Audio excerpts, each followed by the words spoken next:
L'émission politique de France Info, c'est maintenant une demi-heure ensemble avec vous, Jean-Michel Apathy, bonjour. Bonjour Fabienne. Avec Gilles Bornstein aussi et Guy Birenbaum. Et notre invité ce matin est sénateur maire de Troyes, soutien de Nicolas Sarkozy. Bonjour François Baroin. Bonjour. Un débat riche d'enseignements hier entre les 7 candidats des Républicains pour la primaire de l'élection présidentielle. On a appris beaucoup de choses et en écoutant les uns et les autres, on a notamment compris que c'était la fête à Nicolas Sarkozy. Nous écoutons Bruno Le Maire et Jean-François Copé.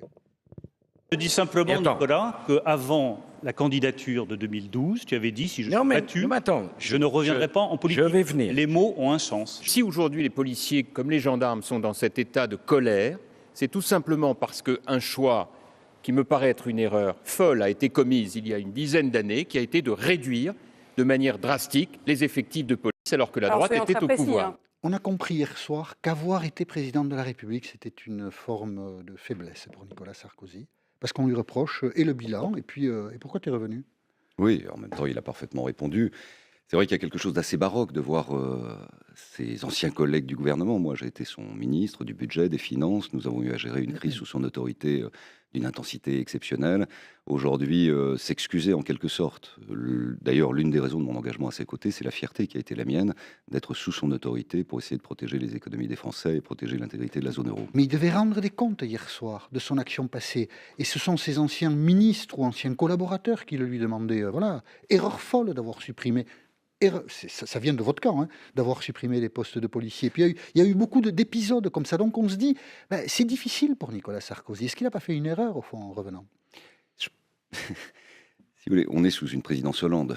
Oui, Tout a commencé par un mensonge. Le mensonge de la campagne de 2012 était de définir une majorité de rencontres autour de François Hollande, expliquer que le problème de la France était Sarkozy, qu'il fallait sortir Sarkozy, qu'il n'y aurait plus de crise dans le monde, plus de crise financière, plus de crise sociale, plus de problèmes de chômage. Ce mensonge, François Hollande le paye matin, midi et soir.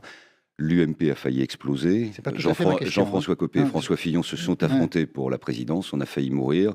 Nicolas Sarkozy a été courageux. Il est revenu, il a pris ses responsabilités.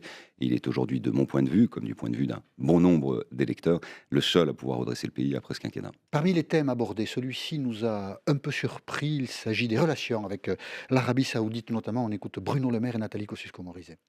Alors, dans nos banlieues, on explique qu'il faut respecter les femmes, on explique qu'on parle des principes fondamentaux de la République, et en même temps, on fait la danse du vent devant le roi d'Arabie Saoudite. Moi, je crois que pour vaincre le terrorisme, il faut de la cohérence. Alors, il faut avoir le même discours à Doha et à Paris. Moi, je rejoins ce que dit Nathalie sur les liens avec l'Arabie Saoudite et le Qatar. On ne peut pas combattre l'islam politique en France si on n'est pas capable aussi, d'un point de vue diplomatique, de garantir l'indépendance française en revoyant nos relations diplomatiques et avec l'Arabie Saoudite et avec le Qatar. Revoir ces relations diplomatiques, c'est quelque chose, puisque vous êtes très impliqué dans la campagne de Nicolas Sarkozy, c'est un discours auquel vous êtes sensible, celui que tiennent Bruno Le Maire? Je suis surtout sensible à ce qu'a dit Nicolas Sarkozy sur la compréhension du monde. Vous disiez, est-ce que c'est un avantage ou un inconvénient, ou est-ce qu'il a bien fait de revenir, ayant été président de la République? Je pense qu'avoir été président de la République, avoir eu à gérer et la crise financière et les déclinaisons du printemps arabe, créer un acquis d'expérience qui est une chance formidable pour le pays. Mais enfin, quand même, les deux là ne vous touchent pas. C'est-à-dire, peut-être sommes-nous trop complaisants avec le Qatar ou l'Arabie Saoudite? La réponse de Nicolas Sarkozy, en revanche, a éclairé le débat sur les vraies positions. Le problème de cette situation internationale, c'est d'abord une guerre entre les sunnites et les chiites. Et il est incontestable qu'on n'arrivera à rien sans rediscuter avec les Russes sur la problématique syrienne compte tenu de leurs intérêts, avec les Turcs compte tenu aujourd'hui de la clé de répartition dont ils disposent pour l'avenir de l'Europe sur les flux migratoires, avec évidemment l'Arabie Saoudite compte tenu de leur poids. On n'a pas trop de complaisance avec ces pays-là. On n'a pas trop de complaisance avec ces pays-là. Vous posiez, pas vous, mais le débat existait lorsque les Américains sont mis autour de la table pour remettre l'Iran justement à la table des négociations internationales. Donc on voit bien qu'il est incontestable que pour obtenir et l'éradication de Daesh et la paix à terme, et donc la sécurité sur nos territoires européens, il faudra discuter avec tout le monde. La proximité personnelle de Nicolas Sarkozy avec le Qatar revient sans cesse dans le débat et lui est sans cesse reprochée par ses concurrents. Est-ce que ce n'est pas un problème? Alors, pour le coup, j'ignorais l'affaire des montres, je ne connaissais pas le sujet. Il a répondu Bruno Le Maire. Oui, la réponse de Bruno Le Maire. Le débat hier a tourné autour du Nicolas Sarkozy et la question est si justement il anime ce débat sur ce sujet comme sur tous les autres, c'est parce qu'il porte une singularité qui créera le mouvement et qui créera l'initiative. On ne peut pas obtenir la paix dans cette zone si on ne discute pas avec tous ceux qui ont une forme d'influence religieuse et politique. C'est incontestable. On aime ou pas le régime de Poutine, mais la Russie doit être autour de la table. On aime ou pas, évidemment, mais c'est un élément de réponse. C'est-à-dire qu'il faut discuter avec tout le monde. Sinon, il faut le dire, et il faut aller au-delà. Il faut demander la fermeture des chancelleries. La Une du Monde, hier, grosse enquête sur les soupçons de liens financiers entre les entourages du colonel Kadhafi et de Nicolas Sarkozy. Est-ce que ce genre d'information vous inquiète? Mais pas une seconde. Enfin, écoutez, mais c'est absolument incroyable. Il se trouve par ailleurs, je suis avocat et pénaliste. Le nombre d'informations, de désinformations, de rumeurs, de fausses rumeurs. Je veux bien qu'on accuse Nicolas Sarkozy. Excusez-moi, il y a dans ce papier-là. Mais vous êtes magistrat instructeur, vous êtes dans le dossier, vous en savez quelque chose. Non, moi non plus d'ailleurs. J'ai lu le journal. On a lu le journal. Voilà. C'est pas le journal officiel, et puis ensuite c'est à vérifier. Et enfin... mais voilà. Alors, est-ce que vous avez vérifié? Est-ce que vous dites que ça ne vous inquiète pas, ce genre de papier? Mais pas une seconde. Pas une seconde. Est-ce que vous avez eu l'occasion d'en parler avec Nicolas Sarkozy? Mais on ne parle pas de ces sujets-là. Moi, ce qui m'intéresse dans Nicolas Sarkozy, c'est son énergie, c'est sa force. Le reste, si on regarde le passé de toutes les casseroles qu'on a voulu lui accrocher, de Clearstream, à l'époque où il était coupable d'avoir des comptes au Luxembourg dans une chambre de compensation et il a fini comme une victime reconnue par la justice, de Bettencourt où la campagne de 2012 s'est faite exclusivement sur l'abus de faiblesse d'une vieille dame qui avait beaucoup d'argent et au final il n'a pas été non seulement inquiété par la justice mais il a bénéficié d'un non-lieu et d'une témoignages. Alors effectivement ça manque de preuves et ils le disent d'ailleurs dans le papier. Les juges parlent de 7 témoignages mais d'un très gros faisceau de présomption. Ce sont les mots qui sont employés par les juges. Oui, bien sûr. Enfin écoutez, il y a quelques principes de liberté fondamentale dans notre pays. Quand on est engagé dans une campagne comme vous l'êtes, on ne cherche pas à vérifier, on ne discute avec personne de ça, on fait comme si ça n'existait pas. D'abord, les libertés fondamentales, ça compte, la présomption d'innocence, le respect du droit à l'information, etc. Et enfin, naturellement, on regarde devant et quand on est engagé dans cette campagne, on essaie de convaincre le maximum de gens. Et François Baroin, on reprend le fil de cette conversation dans 90 secondes. Il est 8h40, voici Gilles Allais. Le premier autocar a quitté la place Stalingrad peu après 6 heures ce matin. L'évacuation du camp de migrants situé sous le métro aérien dans l'Est parisien. Plus de 800 personnes déjà réparties dans des centres d'orientation en région parisienne. Le balai va durer une bonne partie de la journée. Le Bataclan va rouvrir plus tôt que prévu avec un concert de Sting le 12 novembre, à la veille donc du premier anniversaire de l'attentat qui avait fait 90 morts. Les billets en vente à partir de mardi matin 10h et la recette sera versée à 2 associations de victimes du terrorisme. En Syrie, une pause humanitaire de 10 heures en vigueur aujourd'hui à Alep. Elle doit permettre aux rebelles de quitter la ville avec leurs armes par des corridors humanitaires. En réalité, sur le terrain, les rebelles multiplient les attaques pour tenter de briser le siège imposé par Damas. Aux États-Unis, à 5 jours du scrutin présidentiel, les sondages se resserrent. Les 2 candidats tentent de mobiliser les indécis. Ils enchaînent les meetings jusqu'à lundi soir. Premier discours en solo hier de Melania, Madame Trump. Quant à Hillary Clinton, elle est montée sur scène avec Barack Obama et le chanteur Pharrell Williams. Et dans la course à l'Elysée, des attaques à fleuret-moucheté hier soir entre les 7 candidats à la primaire de la droite. Cible privilégiée Nicolas Sarkozy. On retient aussi la mise au point d'Alain Juppé. Il ne choisira pas François Bayrou comme Premier ministre. France Info. Émission politique, la suite avec François Baroin. Ce matin, question Jean-Michel Apathy. C'est devenu un gag. Il y a d'un côté François Bayrou et puis de l'autre côté vous, François Baroin. On mélange les deux et ça donne ceci. C'est Nicolas Sarkozy qui a inauguré la série mercredi. C'était Face à nous sur France Info. Donc on écoute Nicolas Sarkozy.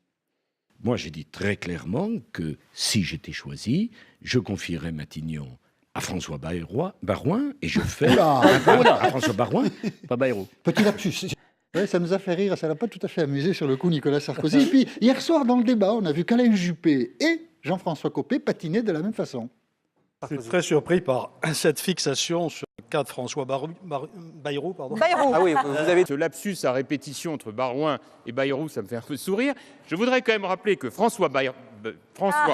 Ah, vous aussi, voilà. Bon, on vous a vu vous-même sourire lors de ces épisodes. C'est un problème, François Bayrou, ou pas ?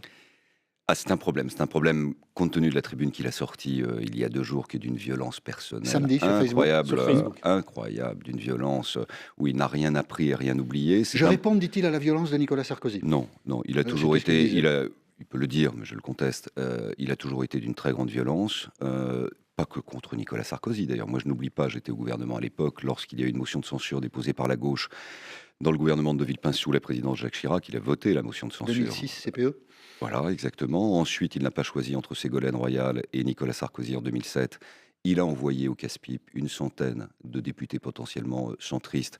Le centre, c'est important. Mais pourquoi c'est un problème aujourd'hui ? Il a appelé à voter François Hollande. Il est dans les acteurs majeurs de cette majorité de rencontre qui a conduit au désastre. Il tient des propos insensés. Il fait son marché dans la primaire qui ne le concerne pas. Il dit qu'il n'est pas lié par les règles. Tout ça est une tartufferie, une hypocrisie. Et derrière, il y a un problème de fond. Quelle est la nature potentielle du partenariat avec François Bayrou? Nous n'avons d'ailleurs pas eu de réponse hier. Alain Juppé a répondu hier. Je vous propose de l'écouter et puis on en parlera après. Contrairement à tous les mensonges que j'entends dire, je ne lui ai rien promis et ne m'a rien demandé. Il est normal que le Premier ministre émane de la formation majoritaire, c'est-à-dire de LR. Voilà. Alain Juppé est plutôt un homme sérieux. S'il le dit, on imagine que c'est vrai. Est-ce que ça vous rassure ? Personne ne met en doute le caractère sérieux des différents concurrents de cette primaire. En revanche, tout le monde connaît l'état d'esprit, la méthode et le fonctionnement de François Bayrou. Non mais là, c'est Alain Juppé.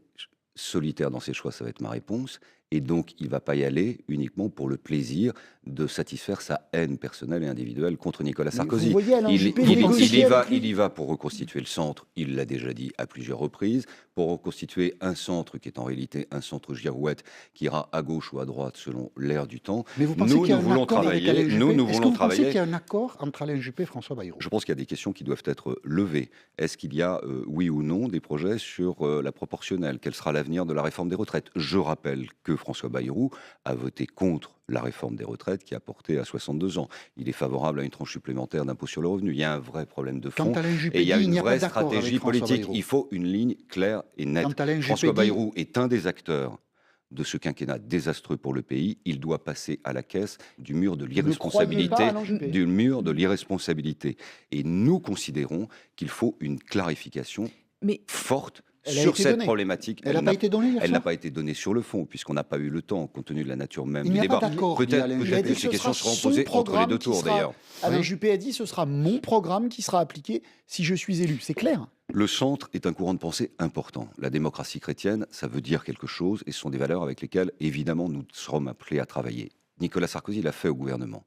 François Bayrou l'a contesté et l'a condamné. François Bayrou tient des propos qui ne sont pas acceptables dans cette campagne et il fait son marché. C'est la primaire de la droite et du centre, mais du centre de responsabilité, du centre de gouvernement et du centre autour de celui qui sera désigné par nos électeurs. Barouin, il fait son marché, et cet engagement-là, il fait son marché avec combien de personnes derrière lui? Pourquoi c'est si important de l'utiliser comme épouvantail? Il représente quoi derrière François Bayrou? Ça, vous lui poserez une question. La menace est plus importante que l'exécution. C'est à la fois un passé, c'est également une volonté et c'est un acteur qui aujourd'hui trouble le jeu. Il était caché, il devient central. C'est naturel et normal que nous posions ces questions. C'est vrai que vous l'avez soutenu au municipal en 2014 à Pau? Je ne l'ai pas soutenu, je n'y suis pas allé, c'est une addition de mensonges supplémentaires. Et ce n'est pas un problème personnel. Jean-François Copé a lu quelque chose. Pourtant, il a lu une déclaration de vous. Non, mais ça n'a strictement rien à voir. Moi, j'ai pas de problème avec Bayrou sur le plan personnel. Non, il est maire de Pau, il est d'ailleurs cotisant à la MFL. Vous l'avez soutenu ou pas? Je ne suis pas allé. Non, mais vous l'avez soutenu. Mais on n'a pas présenté de candidat. Je ne suis pas allé, contrairement à ce qu'il a dit, à Pau le soutenir. Mais il a lu une déclaration. François Barouin, je souhaite que François Bayrou soit maire de Pau. Il a lu une déclaration. De toute façon, on ne va pas rentrer dans le combat de rue dans lequel le nouvel animateur, provocateur, assez agressif, est devenu Jean-François Copé. Moi, je n'irai pas sur ce terrain. On a trop souffert de l'affaire de l'UMP. La question n'est pas là. La question n'est pas de confondre des accords locaux. L'avenir de Pau ou ce genre d'enjeu local justifie des logiques de rassemblement. Moi-même, j'ai dans mon équipe municipale, j'ai terminé, comme adjoint, un ancien tête de liste socialiste. Je suis président des maires de France. Mon premier vice-président, il est socialiste. Mais il ne viendrait pas l'idée une seule seconde d'imaginer un projet de gouvernement. Nous avons des désaccords trop profonds pour imaginer porter un projet d'alternance. Ce qui est intéressant, c'est que plus à droite, on vous reproche justement peut-être d'être un peu le cheval de Troie. Le cheval de Troie, puisqu'on dit dans Valeurs Actuelles, interview de Nicolas Sarkozy, que répondez-vous à ceux qui voient en François Barouin l'homme qui supprime les crèches et mairies et qui l'accuse d'être l'antithèse de l'incarnation d'une vraie droite? Vous êtes le centriste qui gêne? Je suis absolument pas centriste. Je suis gaulliste et je suis absolument pas centriste. Je suis laïque et je ne mets pas la religion dans le débat politique et je me tiens à distance. La question des crèches a été réglée par le Conseil d'État. Ça a été largement exploité par le Front National. Il est regrettable que certains dans notre famille aient utilisé cet argument. Ça continue. C'est pas parce que ça continue que c'est plus vrai. C'est un mensonge de plus. Mais on est là aussi pour corriger les mensonges. Mais on n'est pas là aussi pour répondre à toutes les âneries ou toutes les bêtises ou toutes les sottises qui circulent. Je suis un gaulliste, un gaulliste social, c'est mon atavisme, c'est ma construction personnelle. Je suis attaché à l'État, à la République. Je ne suis pas dans l'affiliation démocrate-chrétienne. Je la respecte profondément. Nous pourrons, comme nous l'avons fait par le passé, travailler avec ceux qui veulent sortir la France de l'ornière, pas avec ceux qui veulent utiliser la logique du centre comme une logique de girouette qui évoluera au gré du vent. François Bayrou, autre débat hier soir, Nathalie Kosciusko-Morizet qui a demandé à Nicolas Sarkozy, alors le Grenelle de l'environnement, on en fait quoi, Nicolas? Écoutez. Je regrette seulement qu'aujourd'hui, tu délivres de cette manière le Grenelle de l'environnement est une grande politique. Je ne regrette pas ta nomination. Et le Grenelle de l'environnement, non? Et le Grenelle de l'environnement. Alors on a vu que Nicolas Sarkozy, dans des déclarations, disait que peut-être l'homme n'avait pas l'importance qu'on lui accordait. Ce sont des déclarations récentes. Dans le réchauffement. Dans le réchauffement climatique. Est-ce que Nicolas Sarkozy est devenu climato-sceptique? C'est la question que l'on s'est posée. Comme vous pourriez être son Premier ministre, vous avez quelle attitude, vous, vis-à-vis du Grenelle de l'environnement? D'abord, le Grenelle de l'environnement, c'est Nicolas Sarkozy qui l'a mis en place. Oui, et puis il a l'air de le regretter aujourd'hui. Il y a eu principe de précaution, tout ça, il a l'air de regretter tout ça. Il n'a pas tout à fait, parce qu'il faut prendre le temps, pas vous, mais de lire précisément les propositions, les formules ou les phrases ou les interventions de Nicolas Sarkozy. Il a dit que l'homme n'était pas le seul responsable du réchauffement climatique. Et c'est interprété. Ça commence à bien faire. Comment? Il avait dit avant, l'environnement, ça commence à bien faire. L'environnement ne peut pas être l'ennemi du développement économique. On a une charte de l'environnement qui est à l'intérieur de notre loi fondamentale, et on a, et c'est là le problème, une surtransposition des normes européennes à l'intérieur d'une administration au sein du ministère de l'Environnement. Et c'est cette surtransposition qui crée une telle addition. Je suis pour l'application des normes, je suis évidemment pour la protection de l'environnement, comme tout le monde. Qui est contre? Personne, et certainement pas personne, et certainement personne à droite, et certainement pas Nicolas Sarkozy, qui est à l'origine en réalité d'un cadre général, mais on doit certainement améliorer la situation sur le plan du développement économique. Il y a des freins, il y a des points de blocage, il y a des normes européennes qui sont trop exagérées dans leur application, il nous faudra progresser là-dessus. Et la dernière partie de l'émission politique, dans un tout petit instant, 8h50, Gilles Allais. L'opération se déroule dans le calme. L'évacuation du camp de migrants Stalingrad est en cours. Plus de 2500 personnes qui campaient sous le métro aérien dans l'Est parisien. Quelques 80 autocars vont les acheminer vers des centres d'orientation répartis en région parisienne. Ce ne sont pas encore des armes de guerre comme les terroristes, mais les policiers municipaux de Perpignan vont recevoir des pistolets semi-automatiques, plus rapides, plus efficaces. Il n'y a pas de temps à perdre, justifie le maire de Perpignan. Information de France Bleu Roussillon. À quelques jours de la COP22 à Marrakech, l'accord de Paris sur le climat entre en vigueur aujourd'hui. Son objectif, contenir les émissions de gaz à effet de serre et limiter à moins de 2 degrés le réchauffement climatique. Geste symbolique, Ségolène Royal et Anne Hidalgo vont illuminer l'Arc de Triomphe à la tombée de la nuit. Condamnation record pour un viticulteur sans scrupules, 2 ans de prison ferme et près de 8 millions d'euros d'amende. Ce propriétaire de 3 châteaux dans le Bordelais achetait de la piquette au clair de lune qu'il mélangeait avec ses grands crus, la Lande Pomerol, l'Istrac et Saint-Émilion. Des pics, décochés et salvagram, le temple de la boxe. Le ton est monté d'un cran hier soir entre les 7 candidats de la primaire de la droite. À noter cette clarification d'Alain Juppé, il choisira son Premier ministre issu de son camp et ce ne sera pas François Bayrou. France Info. Et la suite de l'émission politique avec François Barouin, c'est Jean-Michel Apathy pour la question. De l'avis général hier soir, Alain Juppé s'en est plutôt bien tiré. Voilà. On dirait que c'est peut-être lui qui a été le plus à l'aise dans ce débat. Alors, un avis général, il autorise des opinions dissidentes. Vous êtes dans l'avis général ou vous avez une opinion dissidente? Non, moi, je considère que Nicolas Sarkozy a apporté toutes les réponses. Il était l'objet de toutes les cibles, de toutes les attaques. Il a répondu avec sérénité. Comment vous avez trouvé Alain Juppé? Je ne parle pas des autres concurrents dans cette campagne. Parce que je valorise l'action et le projet de Nicolas Sarkozy. C'est le principe d'une campagne. On avait 7 candidats devant nous, on les a regardés pour une raison simple. Vous êtes observateur, vous pouvez dire, vous pouvez commenter, vous pouvez accompagner les sondages. Un animateur, il y a quelques secondes. Vous avez été sévère avec Copé. Vous avez été très sévère à l'instant. Vous me permettrez de dire qu'il a utilisé la lumière donnée sur ce... Voilà, ça s'appelle un droit de réponse et un droit de réplique. Il m'a cité. Ok. C'était un lapsus pour Alain Juppé. Moi, je m'engage avec ferveur aux côtés de Nicolas Sarkozy et je considère qu'il a donné à la fois la sérénité, la force et en même temps l'énergie nécessaire dont nous avons besoin. Donc le reste est subjectif, je ne suis pas l'arbitre des élégances. Tout le monde a considéré certainement son champion comme étant le meilleur. Pour ma part, sans rentrer sur ce terrain-là, je considère que Nicolas Sarkozy a apporté beaucoup de réponses et qui a nourri le débat. Voilà, la question c'était sur Alain Juppé et la réponse sur Nicolas Sarkozy. Alors justement, Alain Juppé, vous en avez parlé et dans des termes qui nous ont surpris. Si la question est de savoir si avec Alain Juppé, la confiance est mutuelle, la réponse est non. Il n'a pas confiance en moi, je n'ai pas confiance en lui. Depuis, il a dit que lui avait confiance en vous. Je n'ai pas confiance en lui. On a trouvé ses propos extrêmement durs. Pourquoi une telle inimitié avec confiance? Ça sont des propos avant l'été. Nous sommes à présent dans une campagne. Oui, nous avons une responsabilité. Quand François Baron a pris position pour Nicolas Sarkozy. Avant l'ouverture officielle de la campagne. Mais vous avez confiance maintenant, vous n'avez pas confiance? Avant l'ouverture de la campagne, nous sommes en campagne. Les gens nous regardent. L'enjeu est majeur. Celui qui sortira de la primaire aura toutes les chances d'être président de la République. Je n'oublie pas le pugilat sous l'impulsion de Copé à l'époque, qui a basculé dans une guerre fratricide et une bataille de rue. Je n'en parle plus, j'ai dit ce que j'avais à dire, je n'y reviens pas. Je suis engagé aux côtés de Nicolas Sarkozy, en qui j'ai confiance. Le pacte des primaires, c'est « je soutiens celui qui est désigné ». Donc comment pouvez-vous soutenir quelqu'un en qui vous dites « je n'ai pas confiance ». Non, mais vous pourrez poser la question à tous les acteurs responsables. Mais là, je vous la pose à vous. Et à tous les acteurs responsables je vous la pose à vous. Des Républicains. Mais je vais vous y répondre d'ailleurs. Et puis si vous la posez à d'autres, ils vous répondront de la même manière. Parce qu'ils sont responsables. Nous allons signer une charte. Nous allons nous engager sur des valeurs. Nous allons affirmer à travers cette charte que nous sommes des hommes de droite, ce qui est mon cas, et pas du centre. Ceux qui sont du centre et qui viendront signeront et diront « nous sommes des hommes du centre ». Et nous nous engageons à soutenir, sans état d'âme et sans aucune autre considération, celui qui sortira vainqueur de la primaire. Même si vous n'avez pas confiance en lui. J'engagerai ma signature et j'engagerai mon engagement. Naturellement, je soutiendrai le vainqueur. Ma conviction est que le vainqueur sera Nicolas Sarkozy. J'ai changé d'opinion. J'ai confiance en Alain Juppé. Non, mais vous ne me ferez pas redire. J'ai dit ce que j'avais à dire. Nous sommes dans une campagne et je suis aujourd'hui responsable de. Je ne regrette aucun de mes propos. Je l'ai dit dans des temps que j'estime nécessaires. Je gère mon calendrier. Nous sommes dans la campagne. Donc vous n'avez pas confiance en Alain Juppé. Je signe. Écoutez, j'ai dit ce que j'avais à dire. C'est très clair, c'est très français. Il y a une charte. Nous soutiendrons celui qui remportera la primaire. Je ne cherche pas à vous mettre en difficulté, mais vous pouvez être dans la situation. Vous ne la souhaitez pas, mais de devoir dire je souhaite qu'Alain Juppé devienne président de la République.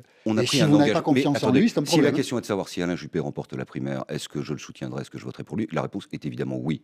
Mais comme ma conviction est que Nicolas Sarkozy sera le vainqueur de cette primaire, cette question ne se posera pas. Bon, on en reparlera alors, d'accord. Quand vous voulez. Stalingrad, évacuation des migrants qui se trouvaient dans ce quartier de Paris, 2000 personnes à peu près, donc sur le quai de Stalingrad. Peut-on faire autre chose que ce que fait le gouvernement dans ces cas-là? Je ne pense pas. Il y a des questions d'ordre public, il y a des questions d'organisation générale. Voilà, c'est ensuite à chaque ville et à l'État de faire respecter le droit. La ville a la responsabilité de la tranquillité de l'environnement immédiat. Elle a des devoirs également en matière d'accueil et d'hébergement, comme toutes les villes de France. Et l'État a des responsabilités en matière d'ordre public. Est-ce qu'il y aurait une question de... C'est pas compliqué d'être en même temps dans la campagne de Nicolas Sarkozy, dont on connaît les positions sur les réfugiés et les migrants, et toujours patron de l'Association des maires de France. Il n'y a pas de temps en temps un porte-à-faux? Je ne m'exprime plus, j'ai pris des positions dès la campagne, où je ne m'exprime plus en cette qualité-là jusqu'à la fin de cette campagne, compte tenu de la nature très signalée de mon engagement aux côtés de Nicolas Sarkozy. Il y a beaucoup de contraintes, décidément, pour vous. Ah non, c'est que du plaisir. Non, vous avez tort, c'est que du plaisir. C'est du plaisir d'être là ce matin, c'est du plaisir de sillonner la France, c'est du plaisir d'essayer de convaincre. On a bien compris que vous soutenez l'évacuation de Stalingrad ce matin. Vous trouvez que c'est la bonne solution? Oui, bien sûr. Je suppose que le ministre de l'Intérieur a pris tous les renseignements nécessaires. Il n'y a pas d'autre politique. J'ajoute qu'on rentre dans une campagne hivernale. Il vaut mieux que les gens soient accompagnés de façon digne. Question de Guy Bernier. On connaît votre passé de journaliste. Vous êtes forcément sensible à ce qui se passe chez nos confrères de iTélé, qui entament, je crois, le 18 ou 19e jour de grève. Qu'est-ce que ça vous inspire? Il n'y a rien de plus précieux qu'un titre, il n'y a rien de plus précieux aujourd'hui dans un monde ultra informé qu'une chaîne de télévision. Après, il y a une société des rédacteurs, une société des journalistes. Je ne rentre pas et je ne veux pas prendre position sur la cause réelle. Un dirigeant aussi, Vincent Bolloré, qu'on n'a pas entendu depuis le début de ce conflit, il est le propriétaire du groupe Canal+, et donc d'e-télévision, responsable visiblement des choix qui sont opérés à e-télévision. Un mode de management, peut-être. La colère des journalistes. Oui, enfin, je vois bien. Quel jugement vous avez de Vincent Bolloré? Ici, on est sur le service public. On serait ailleurs, on vous poserait la question. Oui, mais vous seriez fondé à la poser, puisque c'est l'argent des contribuables qui permet de faire vivre un outil comme celui-ci. Là, il s'agit d'un actionnaire privé, d'une société privée. Ça donne pas tous les droits en matière de droit du travail. Quel regard vous avez sur Vincent Bolloré? Le droit du travail, il y a des juridictions pour le faire. Quel patron? Comment vous le... C'est un acteur industriel majeur, il a développé, il a créé de la richesse, des centaines d'emplois, des milliers d'emplois. C'est une affaire privée, laissons l'actionnaire gérer avec la société dans le cadre singulier de la gestion d'un média, où il me semble qu'il y a des clauses de conscience qui existent pour les journalistes et qui peuvent être aussi opposées par ces journalistes vis-à-vis d'une direction si d'aventure le chemin qui est proposé ne leur correspond pas. Il arrive assez souvent aux responsables politiques de commenter des affaires se passe dans les entreprises privées. Peut-être, mais moi je ne suis pas les responsables politiques. J'en suis un et je le fais. Je n'ai pas le souvenir de l'avoir fait beaucoup et je me tiens à distance de ces jugements personnels sur des affaires privées. Beaucoup de plaisir, mais aussi beaucoup de contraintes, François Baroin. Merci d'avoir accepté l'invitation. En tout cas, pas une de vous voir ce matin. C'était réciproque. Réciproque, bien sûr. Allez, merci beaucoup et bon week-end à tous.